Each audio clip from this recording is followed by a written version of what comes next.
सरकार ने port Blair का नाम बदला, अब यह श्री विजयपुरम के नाम से जाना जाएगा। अंडमान और निकोबार द्वीप की राजधानी पोर्ट ब्लेयर अब श्री विजयपुरम के नाम से जानी जाएगी। केंद्रीय गृह मंत्री अमित शाह ने पोर्ट ब्लेयर का नाम श्री विजयपुरम किए जाने का ऐलान किया है। गृह मंत्री अमित शाह ने एक्स पर एक पोस्ट में कहा कि देश को औपनिवेशिक छाप से मुक्त करने के प्रधानमंत्री नरेंद्र मोदी जी के दृष्टिकोण से प्रेरित होकर आज हमने पोर्ट ब्लेयर का नाम बदलकर श्री विजयपुरम करने का निर्णय लिया है। शाह ने पहले के नाम को औपनिवेशिक विरासत बताया। अमित शाह ने कहा कि अंडमान और निकोबार द्वीप समूह का हमारे स्वतंत्रता संग्राम और इतिहास में अद्वितीय स्थान है। ये द्वीप क्षेत्र कभी चोल साम्राज्य के नौसैनिक अड्डे के रूप में कार्य करता था, लेकिन आज हमारी रणनीतिक और विकास आकांक्षाओं के लिए महत्वपूर्ण आधार बनने के लिए तैयार है। इसके साथ ही शाह ने कहा कि ये वो स्थान भी है जिसने नेताजी सुभाष चंद्र बोस जी द्वारा हमारे तिरंगे को पहली बार फहराया था, और वह सेल्यूलर जेल भी है जिसमें वीर सावरकर जी और अन्य स्वतंत्रता सेनानियों ने एक स्वतंत्र राष्ट्र के लिए संघर्ष किया था।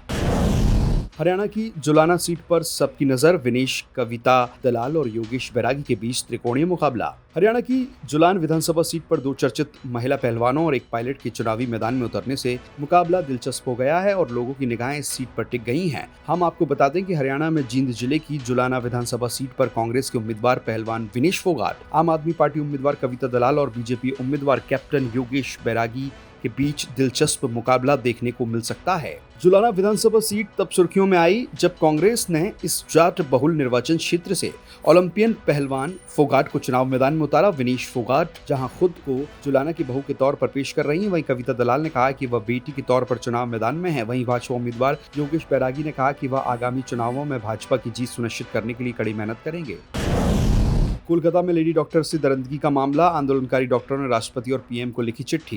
बंगाल की राजधानी कोलकाता के आरजी कर मेडिकल कॉलेज और अस्पताल में ट्रेनी डॉक्टर के साथ दरिंदगी के खिलाफ जूनियर डॉक्टर 35 दिन से प्रदर्शन कर रहे हैं। अपनी मांगों को लेकर डॉक्टर और बंगाल सरकार के बीच सहमति नहीं बन पा रही है। गुरुवार को सीएम ममता बनर्जी ने तीसरी बार डॉक्टरों को बातचीत के लिए बुलाया था, लेकिन डॉक्टर मीटिंग की लाइव स्ट्रीमिंग पर अड़े रहे, लिहाजा मीटिंग नहीं हो पाई है। इस बीच प्रदर्शनकारी डॉक्टरों ने शुक्रवार को राष्ट्रपति द्रौपदी मुर्मू और प्रधानमंत्री नरेंद्र मोदी को चिट्ठी लिखकर उनसे इस मामले में दखल देने की अपील की है। डॉक्टरों ने राष्ट्रपति मुर्मू और पीएम मोदी को 4 पेज का लेटर लिखा है। आपका दखल हमें चारों ओर से घिरे अंधेरे से बाहर निकलने का रास्ता दिखाएगा। इस चिट्ठी को उपराष्ट्रपति जगदीप धनखड़ और स्वास्थ्य मंत्री जेपी नड्डा को भी कॉपी किया गया है।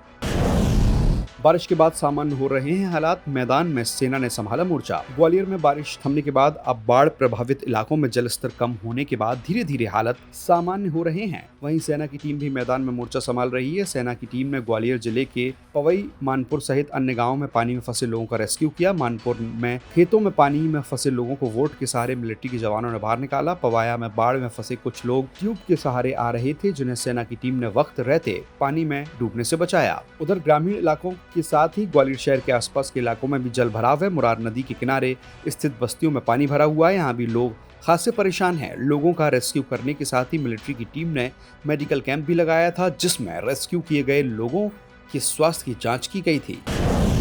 मणिपुर में छात्रों के प्रदर्शन के बाद सरकार का फैसला, 5 जिलों में ब्रॉडबैंड इंटरनेट से हटा बैन। मणिपुर सरकार ने शुक्रवार को 5 जिलों में ब्रॉडबैंड इंटरनेट सर्विस पर लगे बैन को हटा लिया। हालांकि मोबाइल इंटरनेट पर लगा प्रतिबंध 15 सितंबर तक जारी रहेगा। मणिपुर में अचानक बड़ी हिंसक घटनाओं के बाद राज्य सरकार ने 10 सितंबर को 5 दिन के लिए इंटरनेट पर बैन लगाया था। सितंबर महीने की शुरुआत में कुकी उग्रवादियों ने मैतेई इलाकों में ड्रोन और रॉकेट से हमला किया था। इसमें 10 से ज्यादा लोग घायल हुए थे। इसके बाद राजधानी इम्फाल में मैतेई समूह के छात्रों ने प्रदर्शन किया था। छात्रों ने राजभवन पर पत्थरबाजी की थी। साथ ही राज्य में यूनिफाइड कमांड की कमान मुख्यमंत्री एन वीरेंद्र सिंह को दी जाए, यानी सेंट्रल फोर्स की कमान केंद्र की बजाय मुख्यमंत्री के पास हो। वहीं ये लोग डीजीपी और सिक्योरिटी एडवाइजर को हटाने की मांग कर रहे हैं। आपको बता दें कि मणिपुर में 3 मई 2023 से कुकी और मैतेई समुदाय के बीच आरक्षण को लेकर हिंसा चल रही है। सरकारी आंकड़ों के अनुसार हिंसा में अब तक कई लोगों की जान चली गई है। वहीं 1100 से ज्यादा लोग घायल हुए हैं, जिसके चलते 65,000 से ज्यादा लोग अपना घर भी छोड़ चुके हैं। देश दुनिया की सभी खबरें देखने के लिए जुड़े रहिए आचरण न्यूज से। आचरण न्यूज, हर कदम आपके साथ।